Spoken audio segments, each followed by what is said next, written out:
الحمد لله نحمده ونستعينه ونستغفره ونؤمن به ونتوكل عليه ونعوذ بالله من شرور أنفسنا ومن سيئات أعمالنا من يهده الله فلا مضل له ومن يضلله فلا هادي له ونشهد أن لا إله إلا الله وحده لا شريك له ونشهد أن سيدنا وسندنا ونبينا ومولانا محمدًا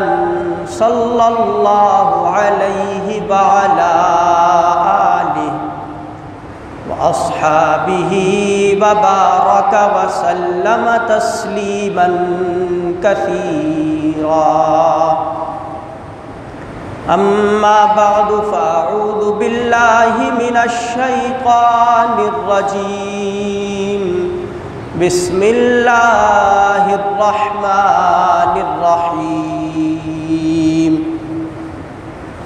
اقرأ باسم ربك الذي خلق خلق الإنسان من علق اقرأ وربك الأكرم الذي علم بالقلم علم الإنسان ما لم يعلم وقال تعالى نون والقلم وما يسطرون ما أنت بنعمة ربك بمجنون وإن لك لأجرا غير ممنون وإنك لعلى خلق عظيم صدق الله العظيم اللهم صل على محمد وعلى آل محمد كما صليت على إبراهيم وعلى آل إبراهيم إنك حميد مجيد اللهم بارك على محمد وعلى آل محمد كما باركت على إبراهيم وعلى آل إبراهيم إنك حميد مجيد محترم عزیزوں، بزرگوں، نوجوانوں، بچوں، پردہ دار ماؤں اور بہنوں، اللہ رب العالمین کا فضل و کرم ہے کہ اس نے ہمیں ایمان کی دولت سے مالا مال فرمایا اور بغیر کسی مشقت،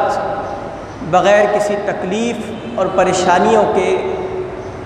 ہمیں ایک ایسے گھرانے میں پیدا فرمایا کہ جو صاحب ایمان لوگوں کا گھرانہ، وہ صحابہ کرام کے جنہوں نے ایمان قبول کرنے کے حوالے سے پریشانی اور تکلیف اور مشقتوں کو برداشت کیا، ہمیں اللہ رب العالمین کا شکر بجا لانا چاہیے کہ ہمیں ایمان کے حوالے سے کسی بھی قسم کی کوئی تکلیف، کوئی پریشانی اور کوئی مشقت اور کسی قسم کی کسی بھی الجھن کا ہمیں سامنا نہیں کرنا پڑا، اور کروڑہ درود و سلام ہو نبی اکرم صلی اللہ علیہ وسلم پر کہ جن کے توسط سے اور جن کے ذریعے یہ ایمان ہمارے دلوں تک پہنچا اور ہم تک پہنچا، اور قیامت تک آنے والے تمام لوگوں کے لیے یہ ایمان اور اسلام کی نعمت وہ تمام لوگوں کے لیے ایک مشعل راہ کے طور پر اس دنیا کے اندر موجود رہے گی۔ قرآن کریم کی دو مختلف مقامات سے چند آیات کریمہ آپ کے سامنے تلاوت کی ہے۔ ان آیات کریمہ میں اللہ رب العالمین نے علم کی فضیلت کے حوالے سے اور علم کی اہمیت اللہ رب العالمین نے بیان فرمائی۔ مسلمان ہونے کی حیثیت سے اور نبی اکرم صلی اللہ علیہ وسلم کے امتی ہونے کی حیثیت سے ہم سب کی ذمہ داری اور ہم سب کا فریضہ اول جو ہے وہ یہ ہے کہ ہم دنیا کے اندر رہتے ہوئے قرآن کریم کا، نبی اکرم صلی اللہ علیہ وسلم کی احادیث کا اور دین کا علم حاصل کریں۔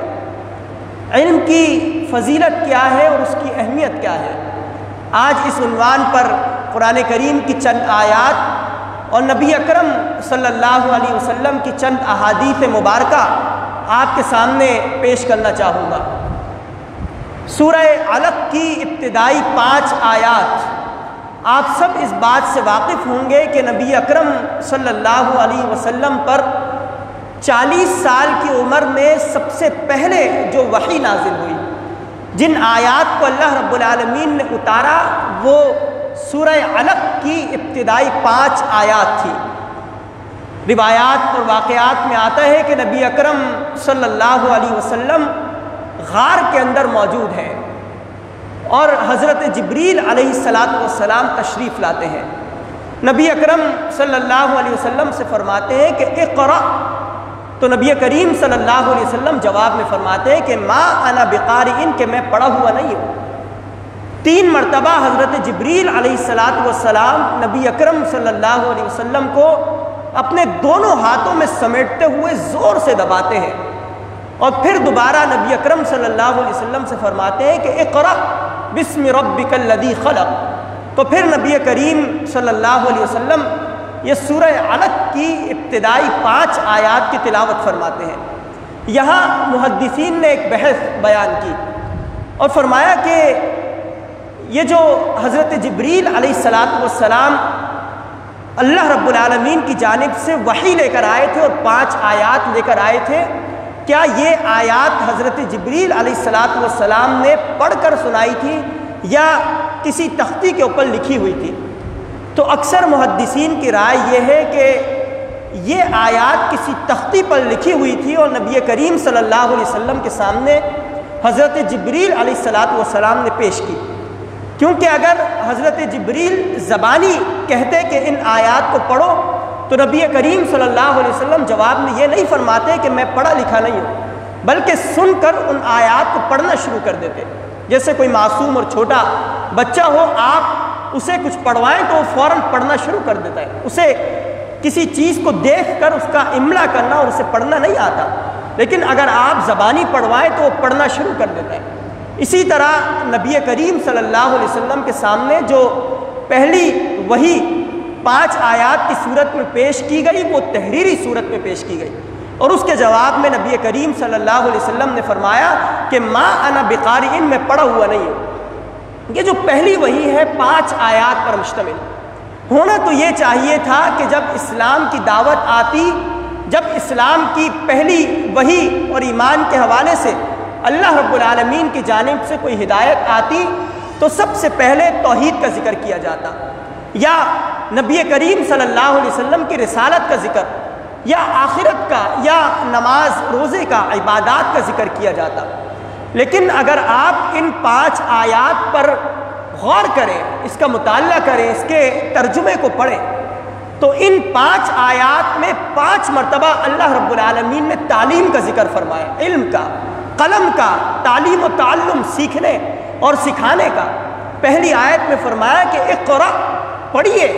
بسم ربک الذی خلق، اپنے رب کے نام سے جس نے پیدا فرمایا۔ اقرأ بسم ربک الذی خلق، خلق الانسان من علق، وہ ذات جس نے انسان کو پیدا فرمایا خون کے لوتھڑے سے۔ الذی علم بالقلم، وہ ذات جس نے علم سکھایا بالقلم، قلم کے ذریعے۔ علم الانسان ما لم یعلم، اور انسان کو وہ کچھ سکھایا کہ جو انسان نہیں جانتا تھا۔ یعنی 5 مرتبہ اقرأ، 2 مرتبہ اقرأ کا لفظ آیا، 1 مرتبہ علمہ کا یعنی تعلیم کا لفظ، ما لم یعلم 1 مرتبہ آیا یعنی جو انسان نہیں جانتا تھا، جس چیز کا علم انسان کے پاس موجود نہیں تھا، اللہ رب العالمین نے وہ علم بھی انسان کو عطا فرمایا۔ یعنی علم کی فضیلت اس بات سے ثابت ہوتی ہے، اور بطریقہ اولا اور فضیلت سے بات ثابت ہوتی ہے کہ علم کا مقام اسلام کے اندر بہت زیادہ بلند ہے، اور روایات اور واقعات میں بات بھی آتی ہے کہ نبی کریم صلی اللہ علیہ وسلم پر ابتدا میں جو 5 وحی نازل ہوئی 5 مختلف مقامات سے، ان میں سب سے پہلی وحی سورہ علق کی ابتدائی 5 آیات، دوسری وحی سورہ مزمل کی ابتدائی 6 آیات، تیسری وحی سورہ مدثر کی ابتدائی 7 آیات، اور چوتھی وحی سورہ قلم جو 29ویں پارے کے اندر موجود ہے، اس کی ابتدائی 5 آیات نبی کریم صلی اللہ علیہ وسلم پر نازل ہوئی، اور 5ویں وحی وہ سورہ فاتحہ مکمل سورت جو 7 آیات پر مشتمل ہے، وہ نبی کریم صلی اللہ علیہ وسلم پر نازل ہوئی۔ یعنی اسلام کی جو ابتدائی 5 وحی ہے، ان میں سے 2 وحی وہ تعلیم اور تعلم پر، قلم کی اہمیت اور علم کی اہمیت پر مشتمل ہے۔ نون والقلم، اللہ رب العالمین قلم کی قسم کھا کر فرما رہے ہیں، نون والقلم، کہ قسم ہے قلم کی، وما یسترون، اور قلم کے ذریعے جو کچھ تحریر کیا جاتا ہے ان الفاظ کی بھی قسم ہے۔ اور ایک مقام پر اللہ رب العالمین نے علم کی فضیلت اس انداز سے بیان فرمائی، سوالیہ انداز سے فرمایا کہ قل هل يستوي الذين يعلمون والذين لا يعلمون، اے نبی کریم صلی اللہ علیہ وسلم کہہ دیجئے هل يستوي الذين يعلمون، کیا وہ لوگ جو علم رکھنے والے ہیں، جو عالم ہیں، علم کے حوالے سے جانے پہچانے جاتے ہیں، یعلمون والذین لا یعلمون، اور وہ لوگ جو علم حاصل نہیں کرتے، ان پڑھ ہے، علم کی طرف نہیں جاتے، کیا یہ دونوں برابر ہو سکتے؟ قل هل يستوي الذین یعلمون والذین لا یعلمون۔ اور ایک اور مقام پر اسی قسم کی ایک آیت، تقابل والی آیت نبی کریم صلی اللہ علیہ وسلم پر اللہ رب العالمین نے نازل فرمائی، اور فرمایا کہ قل هل يستوي الاعمى والبصیر، کیا اندھا اور نابینا اور دیکھنے والا یعنی بینا شخص یہ دونوں برابر ہو سکتے ہیں؟ قل هل يستوي الاعمى والبصیر ام هل تستوي الظلمات والنور،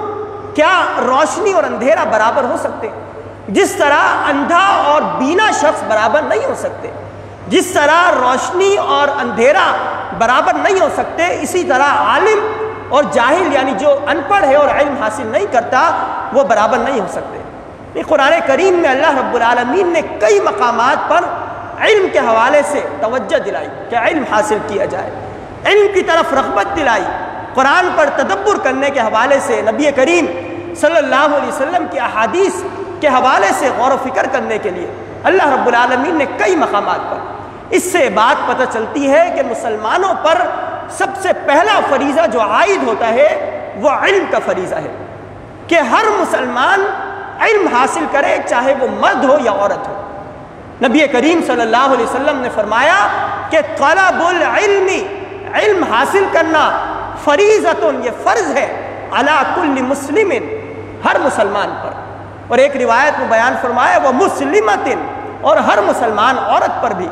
نبی کریم صلی اللہ علیہ وسلم نے فرمایا کہ علم حاصل کرنا اس پر فرض ہے۔ اور آپ دیکھیں کہ جب نبی کریم صلی اللہ علیہ وسلم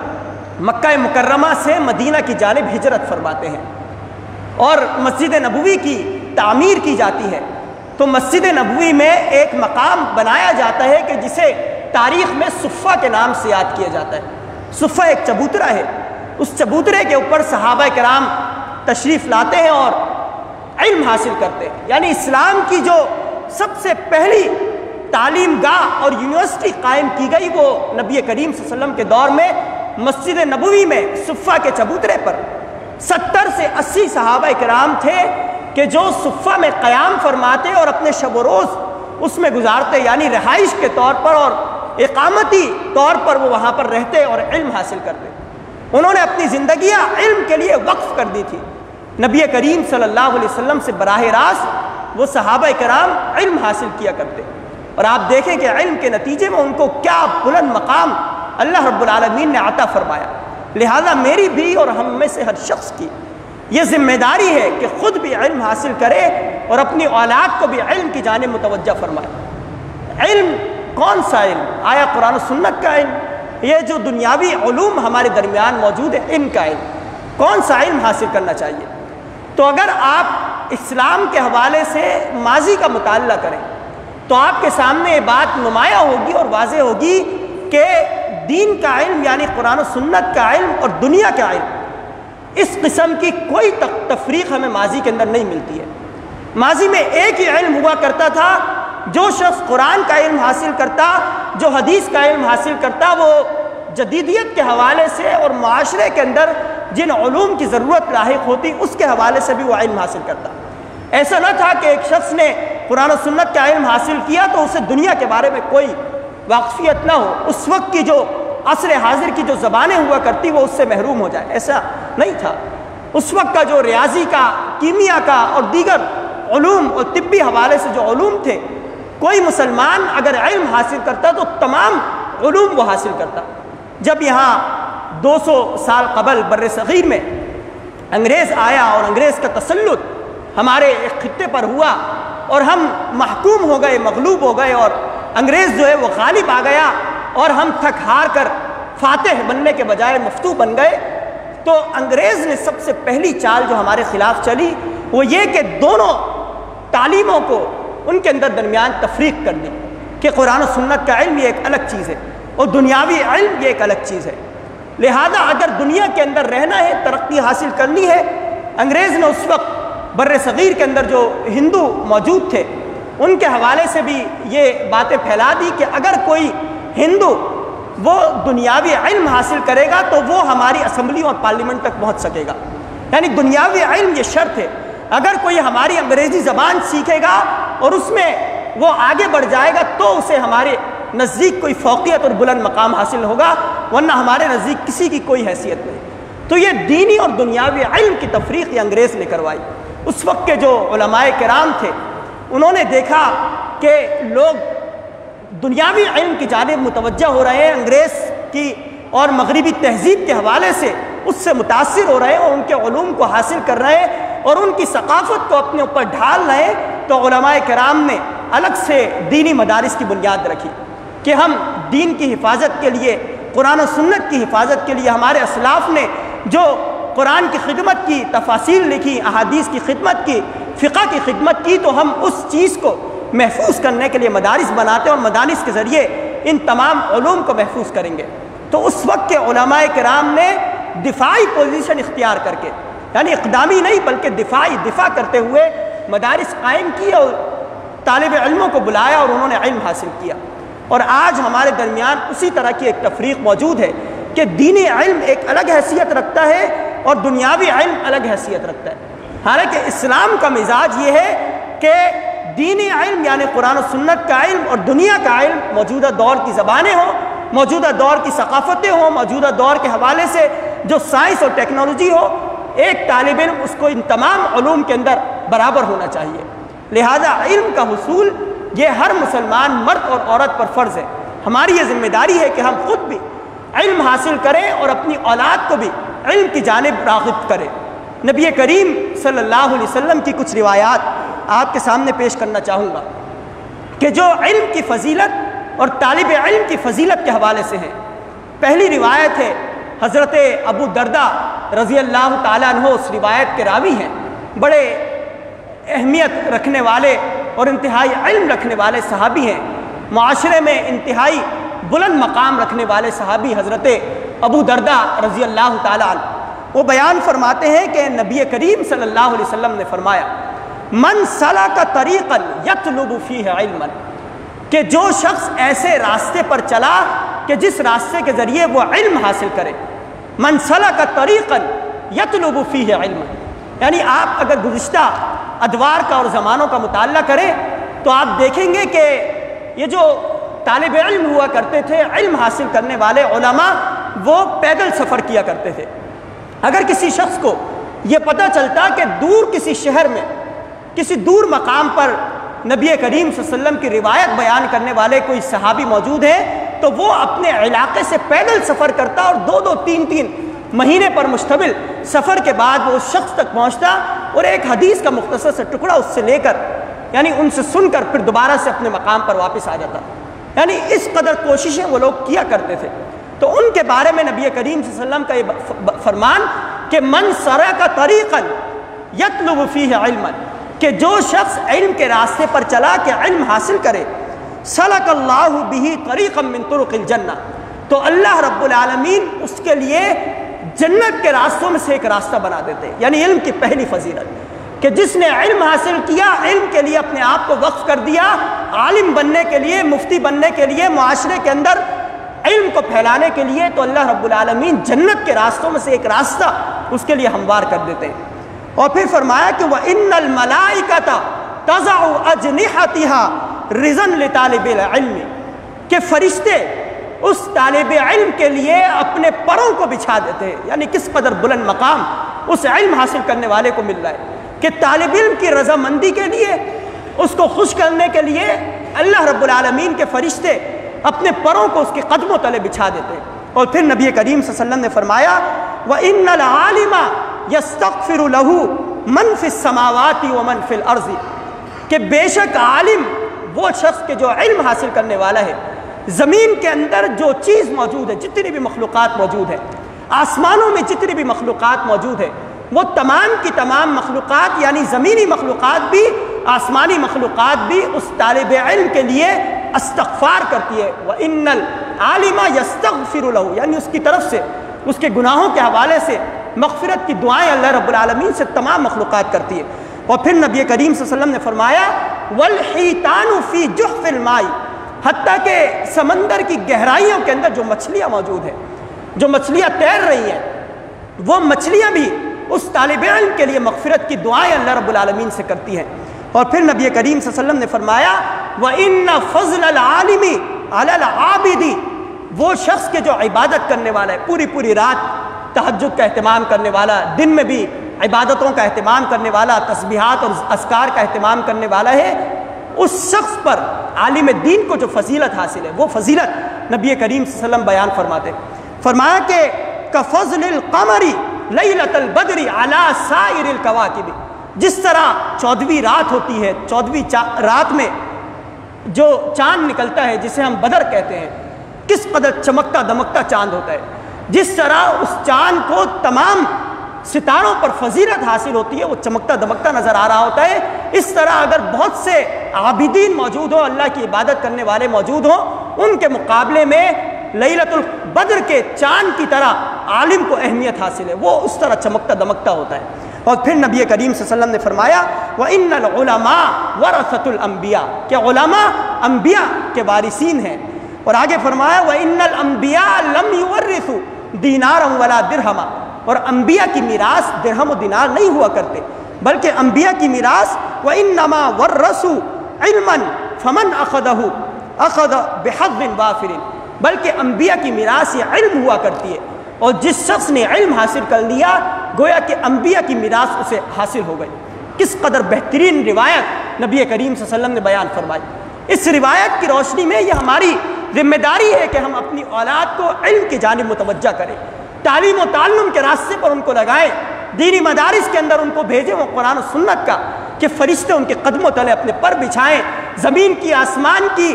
سمندر کے اندر موجود تمام مخلوقات ان کے لیے دعائیں مغفرت کرے۔ ایک دوسری روایت جو نبی کریم صلی اللہ علیہ وسلم نے بیان فرمائی، یہ روایت ہے حضرت حسن بصری رحمۃ اللہ علیہ، مشہور تابعی گزرے ہیں۔ تابعی اس شخص کو کہا جاتا ہے کہ جس نے کسی صحابی کی صحبت ایمان کی حالت میں اختیار کی ہو اور کسی صحابی سے علم حاصل کیا، اس شخص کو تابعی کہتے ہیں۔ اور جس شخص نے نبی کریم صلی اللہ علیہ وسلم سے علم حاصل کیا، ایمان کی حالت میں ان کی صحبت اختیار کی، اسے صحابی کہتے ہیں۔ اور جس شخص نے تابعی سے علم حاصل کیا اور ایمان کی حالت میں تابعی کی صحبت اختیار کی، تو اسے تبع تابعی کہتے ہیں، یعنی صحابی، تابعی اور تبع تابعی۔ تو حضرت حسن بصری رحمۃ اللہ علیہ ایک مشہور عالم گزرے اور تابعی ہیں، وہ یہ روایت بیان فرماتے ہیں اور براہ راست نبی کریم صلی اللہ علیہ وسلم سے روایت کرتے ہیں۔ ایسی حدیث کے جو کوئی تابعی نبی کریم صلی اللہ علیہ وسلم سے بیان کرے، ایسی حدیث کو حدیث مرسل کہتے ہیں۔ یعنی ہونا تو یہ چاہیے کہ نبی کریم صلی اللہ علیہ وسلم سے کسی صحابی نے سنا اور صحابی سے کسی تابعی نے، اور جب تابعی حدیث بیان کرے تو پہلے صحابی کا نام لے کہ میں نے صحابی سے سنا، پھر نبی کریم صلی اللہ علیہ وسلم سے سنا۔ لیکن وہ روایت کہ جو تابعی براہ راست نبی کریم صلی اللہ علیہ وسلم کا نام لے کر بیان کرے اور درمیان میں صحابی کا واسطہ نہ آئے، ایسی روایت کو حدیث مرسل کہتے ہیں۔ حدیث کی کئی اقسام ہیں، ان میں سے ایک حدیث مرسل بھی ہے۔ تو یہ حدیث مرسل ہے۔ حضرت حسن بصری رحمۃ اللہ علیہ یہ حدیث بیان فرماتے ہیں کہ من جاءہ الموت وہو یطلب العلم، کہ جس شخص کو موت آئی اس حال میں کہ وہ علم حاصل کر رہا تھا، وہو یطلب العلم، علم کے راستے پر لگا ہوا تھا، اپنی زندگی اس نے وقف کر لی تھی، اسے موت آئی، وہ علم کیوں حاصل کر رہا تھا؟ یہ انتہائی اہم نکتہ، اور اس نکتے کو نبی کریم صلی اللہ علیہ وسلم نے یہاں پر بیان فرمایا، انتہائی اہم بات کہ کس مقصد کے تحت وہ علم، کیا اپنی شان و شوکت کے لیے، کیا علمی وقار لوگوں پر بٹھانے کے لیے، یا کسی اور غرض سے؟ فرمایا کہ وہ علم حاصل کر رہا تھا لِيُحْيِيَ بِهِ الْإِسْلام، اس لیے کہ وہ اسلام کو زندہ کرے،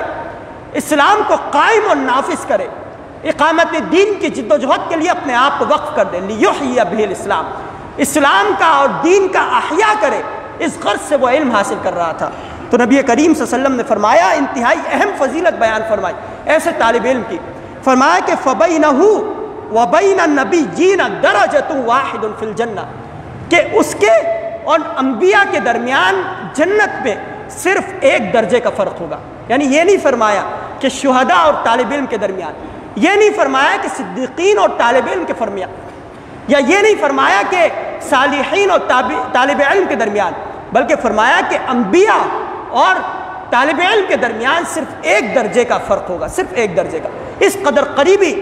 قرب ان کو انبیاء علیہ السلام کا عطا ہو جائے گا۔ اس کے مقابلے میں اس کے برعکس ایک حدیث نبی کریم صلی اللہ علیہ وسلم نے بیان فرمائی، یہ بھی حضرت حسن بصری رحمۃ اللہ علیہ سے مروی ہے اور مرسل روایت ہے، فرمایا کہ من طلب العلم لیجاری بہ العلماء، کہ جس شخص نے اس غرض سے علم حاصل کیا کہ وہ عالم کہلائے، علماء کی صحبت اختیار کرے اور علماء کی مجلس کے اندر بیٹھے اور عالم کہلایا جائے، لوگ اس کو عالم کہیں، یعنی یہ وعید نبی کریم صلی اللہ علیہ وسلم نے بیان فرمائی، فرمایا کہ جس شخص نے اس غرض سے علم حاصل کیا کہ وہ معاشرے کے اندر عالم کہلائے اور علماء کے درمیان بیٹھے، وَلِيُمَارِيَ بِهِ السُّفَهَاء، اور جو لوگ ان پڑھ ہیں، جو علم حاصل نہیں کرتے، ان کے اوپر اپنی دھاک بٹھائے، اور او یصرف بہ وجوہ الناس الیہ، یا اس غرض سے اس نے علم حاصل کیا کہ لوگ اس کی جانب متوجہ ہو جائے اور اس کے معتقد بن جائے، تو ایسے عالم کے حوالے سے نبی کریم صلی اللہ علیہ وسلم نے سخت جملہ بیان فرمایا، فرمایا کہ ادخلہ اللہ النار، اللہ رب العالمین ایسے عالم کو جہنم کی آگ کے اندر دھکیل دیں گے اور داخل کر دیں گے۔ لہذا علم کا حصول یہ ہم سب کی ذمہ داری، اس کی بلند فضیلت نبی کریم صلی اللہ علیہ وسلم نے بیان فرمائی، اور علم کا مقصد لوگوں پر اپنی دھاک بٹھانا، اپنی علمی دھاک بٹھانا نہیں ہونا چاہیے، بلکہ اس غرض سے علم حاصل کرے لیحیی بہ الاسلام، کے اسلام کا احیاء اور دین کی اقامت کا اور دین کی جد و جہد کا کام علم کے ذریعے لے۔ ایک چوتھی روایت حضرت امامہ باہلی رضی اللہ تعالیٰ عنہ سے روایت ہے، فرمایا کہ فضل العالم علی العابد کفضلی علی ادناکم، نبی کریم صلی اللہ علیہ وسلم نے بیان فرمایا کہ عابد پر عالم کی فضیلت کس طرح ہے کہ جس طرح میری فضیلت ہے تم میں سے سب سے ادنا شخص پر، جس طرح نبی کریم صلی اللہ علیہ وسلم کی فضیلت صحابہ کرام پہ کہ سب سے زیادہ بلند مقام اور سب سے زیادہ بلند اخلاق رکھنے والے نبی کریم صلی اللہ علیہ وسلم ہے، اسی طرح عابد پر عالم کی فضیلت ہے کہ وہ بہت زیادہ بلند مقام رکھنے والا ہے۔ اور پھر نبی کریم صلی اللہ علیہ وسلم نے بیان فرمایا وَإِنَّ اللَّهَ وَمَلَائِكَتَهُ وَأَهْلُ السَّمَاوَاتِ وَالْأَرْضِ حَتَّى النَّمْلَةُ فِي جُحْرِهَا وَحَتَّى الْحُوتُ يُصَلُّونَ عَلَى مُعَلِّمِ النَّاسِ الْخَيْرِ، کہ آسمان کی اور زمین کی، حتیٰ کہ کسی سوراخ کے اندر اگر چونٹی بھی موجود ہو، حتیٰ کہ کسی سمندر کے اندر مچھلی موجود ہو، یہ تمام کی تمام چیزیں اور فرشتے طالب علم کے لیے اللہ رب العالمین سے مسلسل رحمت کی دعائیں وہ کرتے رہتے ہیں کہ طالب علم کو اللہ رب العالمین رحمتیں اس پر نازل فرمائے۔ اور آخری روایت بیان کر کے اپنی گفتگو مکمل کروں، نبی کریم صلی اللہ علیہ وسلم نے فرمایا کہ من سلک طریقا یلتمس فیہ علما سہل اللہ لہ طریقا الی الجنہ، کہ جو شخص علم کے راستے پر چلا اس غرض سے کہ وہ علم حاصل کرے تو اللہ رب العالمین اس کے لیے جنت کا راستہ آسان فرما دیتے ہیں۔ قرآن کریم حفظ کیا، عالم دین بنا، مفتی بنا، قرآن کا ترجمہ سیکھا، احادیث کا مطالعہ کیا، اس کا ترجمہ، اس کی تشریح سیکھی، تو سہل اللہ طریقا الی الجنہ، اللہ رب العالمین اس کے لیے جنت کا راستہ آسان فرما دیتے ہیں۔ اور آگے فرمایا وَمَا اجْتَمَعَ قَوْمٌ فِي بُيُوتٍ مِّن بَيْتِ اللَّهِ، اور لوگ جمع نہیں ہوتے اللہ کے گھروں میں سے کسی گھر میں، وَيَتْلُونَ كِتَابَ اللَّهِ، اور اللہ کی کتاب کا مطالعہ کرتے ہیں، وَيَتَدَارَسُونَهُ، اور اللہ رب العالمین کی کتاب کا درس دیتے ہیں، یعنی اس کے اسباق اور اس کی صورتیں لوگوں کو سکھاتے ہیں، تو فرمایا کہ بینہم الا نزلت علیہم السکینہ، یعنی ایسی مجلس کہ جس میں استاد موجود ہو اور طالب علم موجود ہوں اور قرآن کریم کی تعلیم و تعلم کا سلسلہ جاری ہو، تو اللہ رب العالمین نزلت علیہم السکینہ، ایسی مجلس کے اوپر سکون نازل فرماتے ہیں، نزلت علیہم السکینہ، اور فرمایا وغشیتہم الرحمہ، اور اللہ رب العالمین ایسی مجلس کو اپنی رحمتوں میں ڈھانپ لیتے ہیں، اور پھر فرمایا کہ وعفتہم الملائکہ، اور فرشتے ایسی مجلس کو گھیر لیتے ہیں، اور پھر آگے فرمایا کہ وذکرہم اللہ فی من عندہ، اور اللہ رب العالمین ایسی مجلس کا کہ جس میں تعلیم و تعلم کا اور طلب علم کا سلسلہ جاری ہو، اپنے بندوں میں یعنی اپنی جو اللہ کے ارد گرد مخلوق موجود ہے ان میں اللہ رب العالمین ایسے لوگوں کی فضیلت بیان فرماتے ہیں اور اس کا ذکر کرتے ہیں۔ لہذا ان تمام آیات اور ان تمام احادیث کی روشنی میں ہمارے سامنے بات نمایاں ہوتی ہے کہ علم حاصل کرنا یہ ہم میں سے ہر شخص کی ذمہ داری ہے۔ کوئی بھی شخص ایسا نہیں ہونا چاہیے کہ وہ اس دنیا سے گزر جائے اور بغیر علم حاصل کیے گزر جائے، بلکہ ہر کسی سے اللہ رب العالمین روز محشر علم کے حصول کے حوالے سے سوال کریں گے۔ لہذا ہماری یہ ذمہ داری ہے کہ ہم خود بھی علم کی جانب متوجہ ہوں، اپنی اولاد کو بھی علم کی جانب متوجہ کریں۔ آج کل دینی مدارس کے اندر داخلوں کا سلسلہ شروع ہو چکا ہے، اور شعبان بلکہ شوال سے لے کر جو رمضان آتا ہے یہ پورا ایک دورانیہ ہوتا ہے جو دینی مدارس کا سال اور تعلیمی سال کہلاتا ہے۔ لہذا میری آپ تمام احباب سے گزارش ہے کہ ان تمام احادیث کی روشنی میں اس کی فضیلت جو آپ نے علم کی فضیلت سنی اس کی روشنی میں اپنے بچوں کو دینی مدارس کی طرف بھیجیں، وہ قرآن و سنت کا علم حاصل کریں، نبی کریم صلی اللہ علیہ وسلم کی احادیث کا مطالعہ کریں، عربی کے حوالے سے اس کی تعلیم کے حوالے سے وہ آگے بڑھیں۔ میں انہی الفاظ پر اکتفا کرتا ہوں۔ اللہ رب العالمین سے دعا ہے کہ ہمیں ان باتوں پر عمل کرنے کی توفیق عطا فرمائے اور دین کا علم حاصل کرنے کی توفیق عطا فرمائے۔ وآخر دعوانا الحمدللہ رب العالمین۔